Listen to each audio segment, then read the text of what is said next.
মানুষ বলে গোনে না। আজকে শালাকে ধরে নেবো, বাবলা জন্তুরে নিদম বাড়ি বড় হয়েছে। আজকে শেষ করে দেবো। এরা মোটে ছাগলটা খাতি চাইলো দিইনি, এরা তিন চটকায় ছেড়ে দিছে ছাগলটা। জায়গা জমি কি তোর বাপের? এর জায়গা জমি মল্লিকের সাথে নিয়ে যাবি তুই? গোলো কুয়াশা গিরা দ্বারা টন টন আসতেছে, জায়গা কিনে এবার মরিছি। এত সুন্দর গিরা, তারপরও ছাগল ঢোক। একটুনি জায়গা কিনে মানুষ করছো না? হ্যাঁ, ছাগলটারে নিদম বাড়ি বড় হয়েছো। হ্যাঁ, ছাগলটা খাতি চাইলে খাতি দিইনি, নিদম বাড়ি বড় হয়েছো। কারণটা কি? এর নারী ভরে গেল তোমার।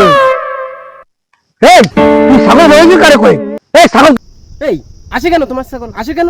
খেয়ে রাখতে পারো না? জমিদার বানাইছো? জমিদার তারা বড় হিসেবে তোর নারী ভরে তো মানে। তুই ছাগল বড়লি কারে কয়ে? হ্যাঁ, তুই ছাগল কারে কয়ে বড়? এ বুড়ো টোকরা টোকারবে, টোকরা টোকারবে, চৈরি দিন নলা ঠেলে দেবানি। আসে কেন ছাগল খেয়ে না? বুঝতে কি না? ছাগলটা খাই না তখনই এরা ও ছাগল বাবু নিয়ে দিস। তোমার ছাগলটা না তুই তাড়া দেখি কি করেছি? ওই বুড়ির মধ্যে কিন্তু ছুরি ভরে দেবানি। তুই কি সন্ত্রাস? আমার ফ্যাটের মধ্যে ছুরি ঢুকে দিতে আমি এক্ষুনি যাচ্ছি।